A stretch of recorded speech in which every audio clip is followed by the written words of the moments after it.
সুপ্রিয় দর্শক সকলকে স্বাগতম। আজকের ক্লাসটা হচ্ছে ম্যাথমেটিক্স ক্লাসের আজকে এটা প্রথম ক্লাস। এটা ত্রিপুরা পুলিশ এবং এসএসসি জিডির জন্য বা আপনাদের যাদের সিলেবাসে ম্যাথমেটিক্স রয়েছে আপনাদের জন্য।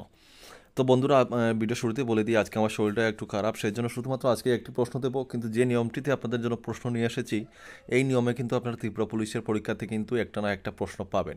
হ্যাঁ, আর আমি আজকে যে এই প্রশ্নগুলো আসলে আপনারা একটা নিয়ম আপনাদেরকে দেখিয়ে দেবো কীভাবে এটা আনসার বের করতে হবে। এই নিয়মটা আপনারা আজকে যদি ভিডিওটা শেষ অবধি দেখেন, নিয়মটা বুঝে রাখেন, আপনারা এই নিয়মে যে কোনো প্রশ্ন আসলে আপনারা ইজিলি আনসারটা দিতে পারবেন। ঠিক আছে, এই ভগ্নাংশটি থেকে কিন্তু একটা প্রশ্ন আসবেই, এটা কিন্তু 100% গ্যারান্টি। তো আপনারা এই নিয়মটা অবশ্যই মুখস্থ করে রাখবেন, লিখে রাখবেন বা ওটিকে প্র্যাকটিস করবেন। ঠিক আছে, তো অবশ্যই ভিডিওটা শেষ অবধি দেখবেন। প্রশ্ন একটা হলেও আমি চেষ্টা করব আমি আপনাদেরকে একদম ডিটেল বেসিক আপনাদেরকে বোঝানোর জন্য, যেন আপনাদেরকে আর কোনো ভিডিও দেখতে না হয় এই নিয়মে। ঠিক আছে, আর যারা কমপ্লিট সিলেবাস এখনো নেননি আপনারা চাইলে নিতে পারেন। আমরা বলি না যে শুধুমাত্র আমাদের কাছ থেকে নিতে হবে। হ্যাঁ, অনেকে আছে বলে যে শুধু তাদের কাছ থেকে নিতে হবে, এরকম আমরা কোনো সময় বলি না। কারণ যারা প্রশ্ন পেপার করে একমাত্র তারাই বলতে পারবে তারা যদি কোনো নোট বানায় তাদের কাছ থেকে নেওয়ার জন্য। আমরা তো আর প্রশ্ন পেপার আমরা করবো না, আমরা সিলেবাস ওয়াইজ নোট দেবো আপনাদেরকে। অন্ততপক্ষে আমি প্রেফার করব আপনারা অন্ততপক্ষে 2-3টা সিলেবাস পড়বেন। যে কোনো একটা সিলেবাস পড়ে একটা চাকরির পরীক্ষা ক্র্যাক করা এটা নামুমকিন ধরতে পারেন। ঠিক আছে, তো যত বেশি পড়বেন তত ভালো। আমি কখনো বলবো না শুধু আমারটা নিয়ে শুধু পরীক্ষাতে বসেন আর কারো নিতে হবে না, এরকম আমি কোনো সময় বলবো না, কারণ আপনাদের ফিউচারের ব্যাপার। তো এসব কথা থেকে আপনারা কিন্তু দূরে থাকবেন। নিজের ক্যারিয়ার আপনারা কীভাবে আপনাদের এটা ধ্বংসর হাত থেকে বাঁচাতে পারেন সেটা নিজেরা চিন্তা করবেন। কখনো একটা বই পড়ে বা একটা সিলেবাস পড়ে পরীক্ষাতে বসবেন না। ঠিক আছে, তো আর কথা বলছি না, আজকের ক্লাসটা শুরু করছি। ঠিক আছে, তাহলে আজকের যে প্রশ্নটা দেখো তোমাদের ম্যাথমেটিক্সে রেখেছি, আমি সেটা রেখেছি কি দেখো, নিম্নলিখিত ভগ্নাংশ অনুপাতে চতুর্থ ভগ্নাংশটি কত? এখানে চারটি দেখো, এখানে রেখেছি তিনটি, 1/3, 1/6, 1/9 এবং এখানে প্রশ্নবোধক চিহ্ন রেখেছে। ঠিক আছে, তো এখান থেকে দেখো তোমাদের এখানে প্রশ্নবোধক চিহ্ন যে রেখেছে চতুর্থ ভগ্নাংশটি আমাদেরকে এখানে বের করতে হচ্ছে। নিচে চারটি অপশন দেওয়া আছে, এখান থেকে আমাদেরকে কোনটি রাইট আনসার সেটা আমাদেরকে বের করতে হবে। তো যখনই আপনাদের সামনে এরকম কোনো ভগ্নাংশের অনুপাত বা সমানুপাত যদি বের করতে হয়, একটা সলিউশন আছে, একটা নিয়ম আছে, ঠিক আছে, সূত্র রয়েছে। এটা আমি আপনাদেরকে দেখে দিচ্ছি, এই সূত্র অনুসারে আপনাদেরকে এটা করতে হবে।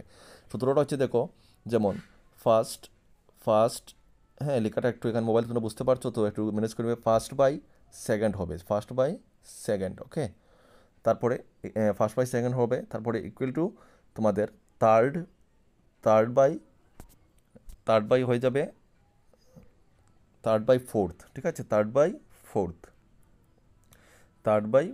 ঠিক আছে, থার্ড বাই ফোর্থ। ওকে, সূত্রটা হচ্ছে কি ফার্স্ট বাই সেকেন্ড এবং equal to third by fourth. বুঝে গেছো?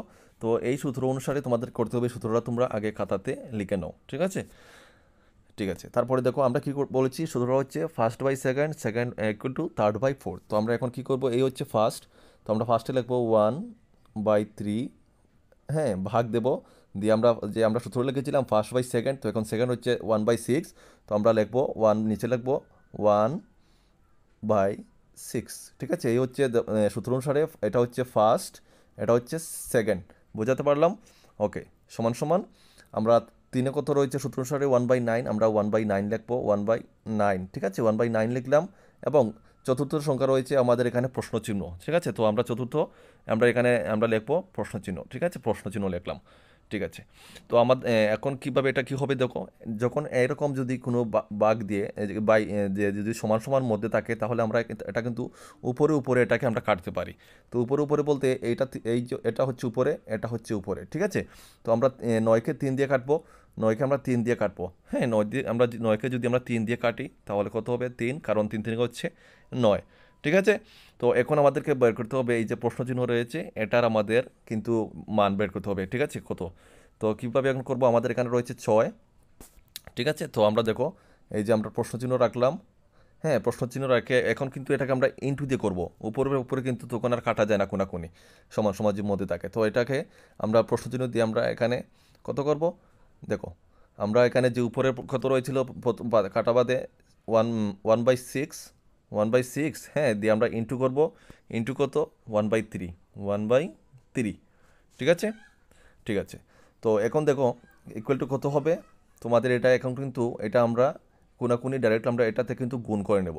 ঠিক আছে, তো কত হচ্ছে তোমাদের 6 দিয়ে যদি 3কে আমরা গুণ করি, 300 কত? 18। ঠিক আছে, অর্থাৎ তোমাদের 318 যদি হয় তাহলে 1/18, ঠিক আছে। তো 1/18 কোন অপশনে রয়েছে? Option B. হ্যাঁ, অপশন বিতে রয়েছে। তো জানি তোমাদের বুঝতে একটু অসুবিধা হচ্ছে, কারণ মোবাইলে এরকম ক্লিয়ারলি বোঝানো যাচ্ছে না। আমি নেক্সটে চেষ্টা করবো আপনাদেরকে বোর্ডের মধ্যে আমি ক্লাস করানোর জন্য। তো যদি বুঝতে অসুবিধা হয় এই প্রশ্নটা আবার তোমরা আমাকে রিকোয়েস্ট, যদি আমাকে কমেন্ট করবে, কমেন্ট করলে আমি তোমাদেরকে বোর্ডের মধ্যে এই প্রশ্নটা ক্লিয়ারভাবে আপনাদেরকে বোঝানোর চেষ্টা করব। হ্যাঁ, আমি এখানে আমার কথাগুলো তোমরা যদি মন দিয়ে শুনো আর খাতাতে সাথে সাথে লিখতে পারো, তাহলে অবশ্যই তোমরা প্র্যাকটিস করলে সব কিছু বুঝতে পারবে। যতগুলো অঙ্ক এই নিয়মে ভগ্নাংশের আসবে, তোমরা এই সলিউশনে এই সূত্র অনুসারে করবে, তোমাদের আনসারটা খুব সহজভাবে তোমাদের 15-20 সেকেন্ডের মধ্যেই তোমরা আনসারটা ইজিলি দিতে পারবে। ঠিক আছে, বুঝতে পেরেছো?